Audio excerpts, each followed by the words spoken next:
Banyak orang mengira bahwa kebangkitan spiritual adalah soal pencerahan mental, pikiran yang tercerahkan, emosi yang lebih tenang, atau pemahaman hidup yang lebih dalam. Namun, anggapan ini hanya menyentuh permukaan. Di balik kesunyian meditasi atau momen refleksi yang mendalam, tubuh sesungguhnya sedang menjalani perubahan besar yang seringkali tidak disadari. Tubuh bukan hanya kendaraan bagi roh, ia adalah medan pertempuran, sekaligus kuil suci, tempat seluruh proses transformasi spiritual berlangsung.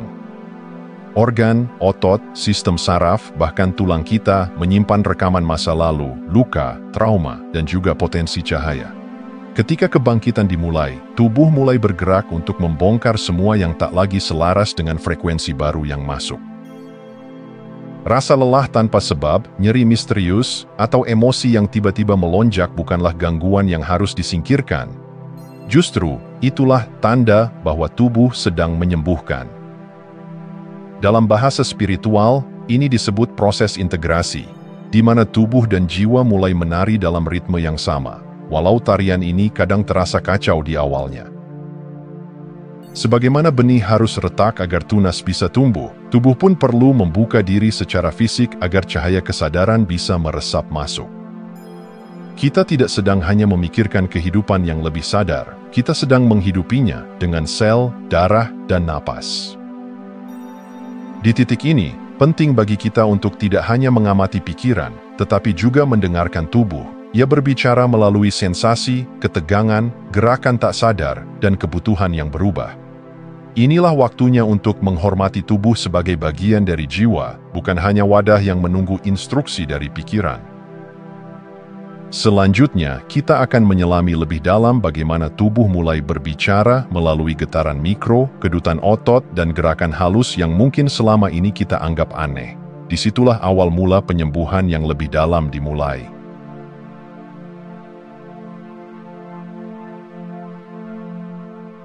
Pernahkah kamu merasakan tubuhmu tiba-tiba berkedut saat menjelang tidur, atau jari tanganmu bergerak halus tanpa kamu sadari saat sedang hening?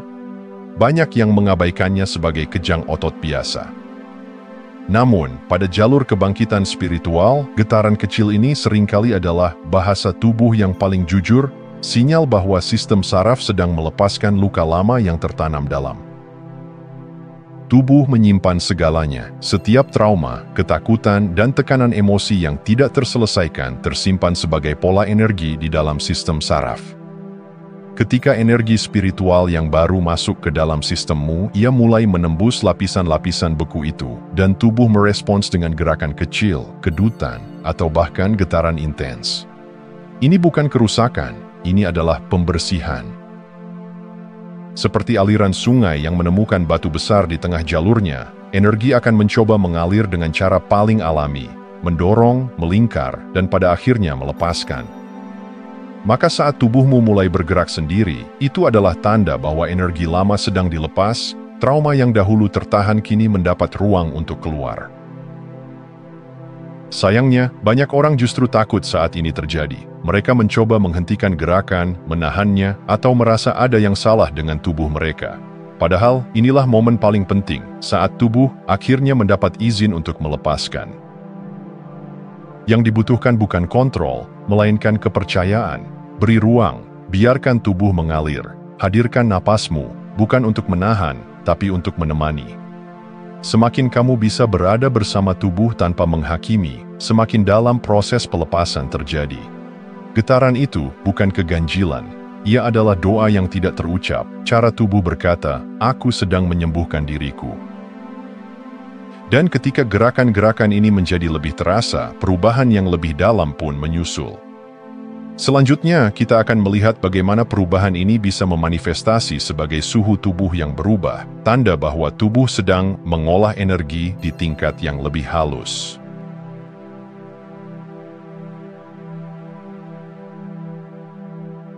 Tiba-tiba merasa panas meski ruangan sejuk, atau merinding dan menggigil, padahal tubuh sehat tanpa demam. Ini bukan kebetulan.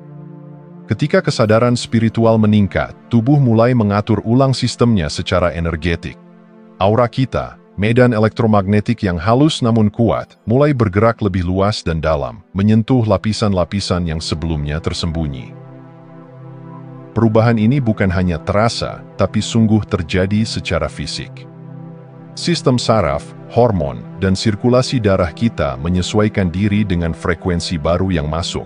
Ini bukan gejala medis, melainkan tanda bahwa tubuh sedang memproses energi yang lebih tinggi. Seperti kabel yang dialiri listrik lebih kuat, tubuh pun memanas untuk menyesuaikan kapasitasnya. Kadang rasa panas datang seperti gelombang dari dalam, membuat kita berkeringat atau merasa sesak. Di lain waktu, hawa dingin menyergap seperti kabut yang melingkupi kulit, padahal suhu sekitar biasa saja. Ini semua bagian dari proses integrasi. Tubuh sedang memasak kesadaran dalam dapur biologisnya sendiri. Fenomena ini sering mengejutkan, terutama jika belum pernah mengalaminya. Tapi jika direnungkan, ini justru sangat masuk akal. Bukankah setiap perubahan besar dalam hidup, bahkan secara emosional, sering disertai reaksi tubuh? Saat kehilangan, tubuh melemah. Saat jatuh cinta, tubuh hangat. Maka saat kesadaran spiritual tumbuh, wajar jika tubuh memberi respons yang jauh lebih kompleks. Tidak ada yang perlu diperbaiki, tidak ada yang rusak.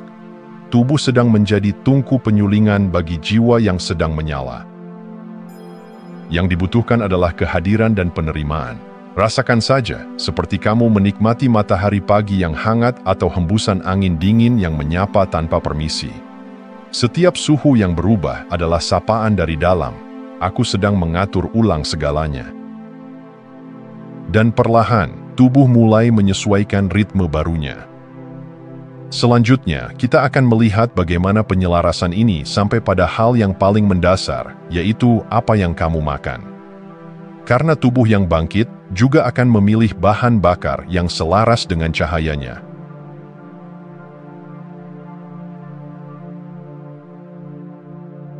Di tengah proses kebangkitan, ada momen ketika tubuh tiba-tiba menolak makanan yang dulu terasa biasa saja. Daging berat, makanan olahan, atau gula berlebih mendadak terasa seperti beban. Sebaliknya, tubuh mulai merindukan makanan yang ringan, segar, atau bahkan keheningan total, yaitu puasa. Ini bukan tren diet atau sugesti mental.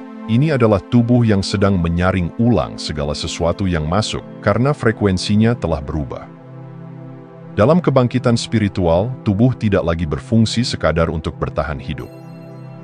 Ia mulai berperan sebagai instrumen kesadaran, dan karenanya menjadi jauh lebih sensitif terhadap getaran dari luar, termasuk dari makanan. Setiap makanan membawa energinya sendiri. Makanan segar dari alam membawa getaran hidup, sementara makanan yang terlalu banyak diproses, diawetkan, atau dimanipulasi seringkali kehilangan jejak energinya.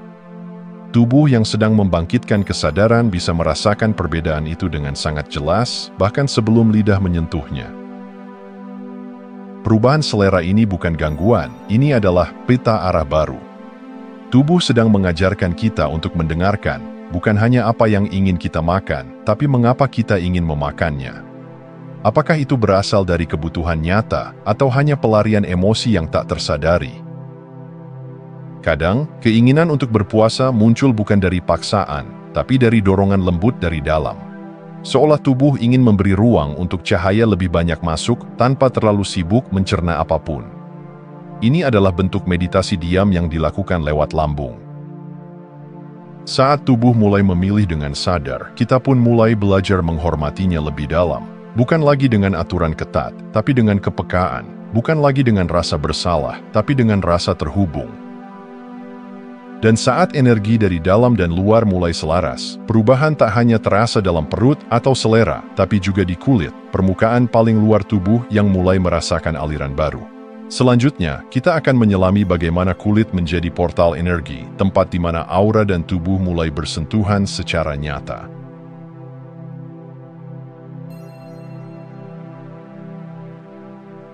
Saat kesadaran naik dan energi dalam diri meningkat, kulit yang selama ini kita anggap hanya sebagai pembungkus fisik, mulai berbicara dengan cara yang tak biasa. Ada rasa geli yang tiba-tiba muncul, seperti semut merayap. Ada getaran halus, seperti angin yang menyentuh tanpa sumber. Kadang muncul sensasi seperti aliran listrik kecil menyusuri lengan, punggung, atau tengkuk. Ini bukan ilusi, ini bukan gejala medis biasa. Ini adalah tanda bahwa tubuhmu mulai membuka kanal energi baru, dan kulit, sebagai organ sensorik terbesar, menjadi jembatan antara yang terlihat dan yang tak terlihat. Ia mulai menangkap gerakan halus dari dunia energi, dari aura yang meluas, dari emosi yang mulai bersih, dari jiwa yang sedang tumbuh. Kulit menjadi pintu gerbang antara dalam dan luar. Ia merasakan tekanan energi di sekitar, merespons perubahan ruang, bahkan bisa menyerap atau menolak getaran dari orang lain. Maka tidak heran jika tiba-tiba kamu merasa tidak nyaman berada di tempat ramai atau justru sangat tersentuh hanya karena disentuh dengan lembut.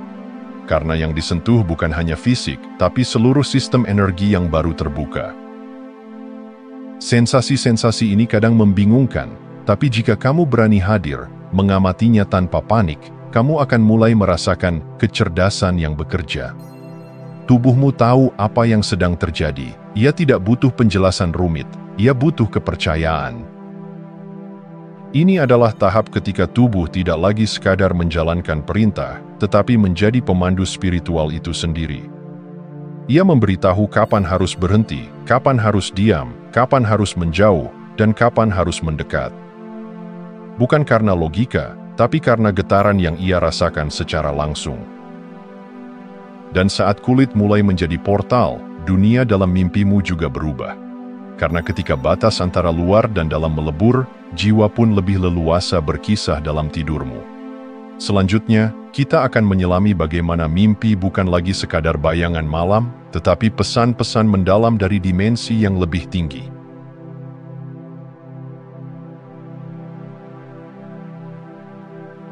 Dalam proses kebangkitan spiritual, tidur bukan lagi sekadar waktu istirahat. Ia menjadi ruang sakral, di mana kesadaran melepas batas dan jiwa mulai berbicara dengan bebas. Mimpi yang dulu tampak acak atau aneh, kini muncul dengan pesan yang dalam, seperti simbol, narasi, atau bahkan pertemuan yang terasa terlalu nyata untuk sekadar mimpi. Ini karena selama tidur, pikiran sadar menepi, dan gerbang antara dimensi terbuka. Jiwa menggunakan kesempatan ini untuk menyampaikan hal-hal yang belum bisa diterima saat kita terjaga. Dalam mimpi, luka lama bisa muncul dalam bentuk adegan, emosi, atau tokoh-tokoh tertentu, bukan untuk menakuti, tetapi untuk disembuhkan. Kita mungkin bermimpi bertemu orang yang telah tiada, memasuki tempat asing yang terasa familiar, atau mengalami peristiwa emosional yang intens. Semua itu adalah bagian dari workshop malam hari, proses integrasi yang bekerja di luar logika. Dalam ruang itu, tubuh pun tidak diam. Ia memproses energi melalui detak jantung, napas, hingga sensasi tertentu saat kita terbangun. Banyak orang terbangun dari mimpi dengan perasaan aneh, seperti baru saja menjalani perjalanan panjang. Itu bukan ilusi. Jiwa memang bepergian, bertemu dengan panduan, berkomunikasi dengan leluhur, atau berdialog dengan versi diri yang lebih tinggi. Mimpi bukan hanya bayangan, tapi jembatan antara dimensi. Dan semakin tubuhmu terbuka, semakin mimpi menjadi jelas, intens, bahkan profetik. Kadang jawaban dari pergumulan batin datang melalui satu mimpi sederhana. Kadang pula, pesan datang dalam bentuk berulang, seolah kehidupan sendiri sedang berkata, "Perhatikan ini." Maka mulai sekarang, jangan buru-buru melupakan mimpi saat pagi menjelang. Duduklah sejenak, rasakan sisa emosinya, tanyakan, apa yang sedang ingin disampaikan oleh bagian terdalam dari diriku? Karena mimpi adalah surat cinta dari jiwa, dikirim bukan untuk dibaca dengan pikiran, tetapi untuk dirasakan dengan kesadaran. Dan ketika pesan-pesan itu mulai masuk akal, kamu akan mulai melihat benang merah antara mimpi dan kenyataan.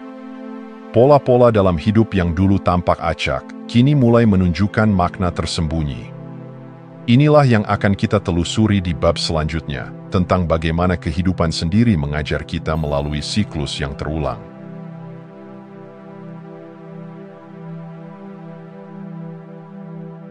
Ada momen dalam kebangkitan ketika kita mulai menyadari bahwa hidup tak lagi bergerak secara acak. Situasi, perasaan, atau konflik tertentu tampak datang kembali, seolah menuntut perhatian yang belum sempat diberikan. Inilah tanda bahwa jiwa sedang menunjukkan pola-pola tersembunyi yang selama ini mempengaruhi arah hidup kita tanpa kita sadari. Mungkin kamu pernah merasa, kenapa aku terus bertemu orang dengan luka yang sama, atau mengapa aku berulang kali masuk dalam situasi yang mirip meski sudah mencoba berubah. Ini bukan kebetulan, ini adalah pelajaran jiwa yang belum selesai, yang datang bukan untuk menghukum, tapi untuk membebaskan. Kesadaran akan pola-pola ini adalah titik balik, saat kita mulai melihat benang merah dari semua pengalaman, kehidupan berubah dari teka-teki menjadi peta. Kita mulai memahami bahwa setiap peristiwa, sekecil apapun, menyimpan informasi tentang diri kita sendiri, luka yang belum sembuh, keyakinan yang membatasi, atau keinginan yang belum diberi ruang. Aura kita, medan energi yang mengelilingi tubuh, adalah alat navigasi canggih yang merekam dan memantulkan semua itu. Ketika auramu mulai bersih dan kuat, ia tidak hanya mempengaruhi perasaanmu, tetapi juga menarik atau menolak situasi tertentu dari luar. Ia menjadi kompas yang membawa kita pada pelajaran yang kita butuhkan, bukan yang kita inginkan. Maka ketika siklus itu datang kembali, jangan buru-buru bertanya, mengapa ini terjadi lagi? Tanyakan dengan lembut, apa yang belum aku sadari di sini? Karena setiap pengulangan adalah undangan untuk membebaskan diri dari pola lama dan memilih arah baru dengan kesadaran yang lebih tinggi. Pada titik ini, kebangkitan bukan lagi proses internal semata. Energi baru yang kita bawa mulai terasa di luar diri. Dunia sekitar mulai merespons, kadang dengan dukungan, kadang dengan resistensi. Dan inilah yang akan kita hadapi di bab terakhir, tentang ujian energi yang muncul saat kita mulai bersinar lebih terang dari sebelumnya.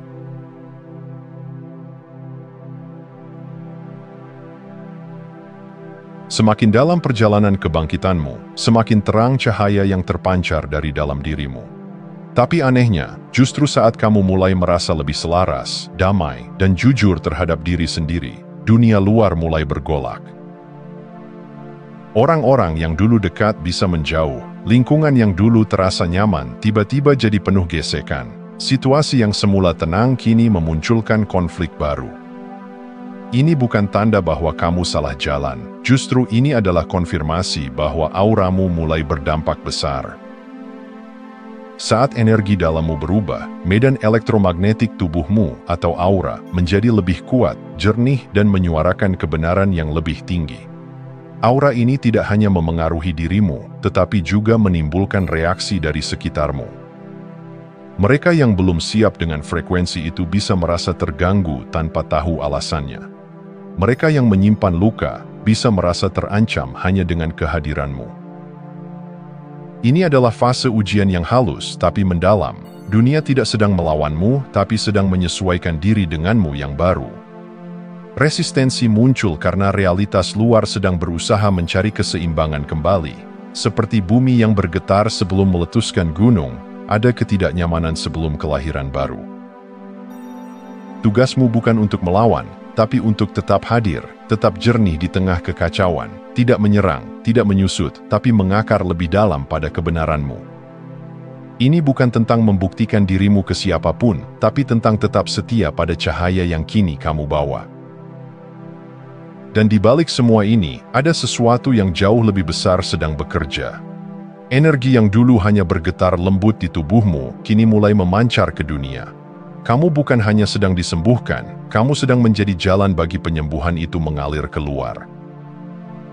Maka saat resistensi datang, ingat, itu adalah gema dari perubahan besar dalam dirimu. Dunia sedang bergeser bersamamu. Dan dari sini, perjalanan bukan berakhir, tapi baru saja dimulai.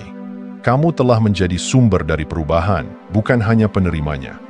Dan itu adalah kekuatan sejati dari kebangkitan spiritual yang hidup dalam tubuhmu. Terima kasih sudah menonton. Jangan lupa like, komen, dan subscribe untuk dukung channel ini terus berkembang. Sampai jumpa di video selanjutnya.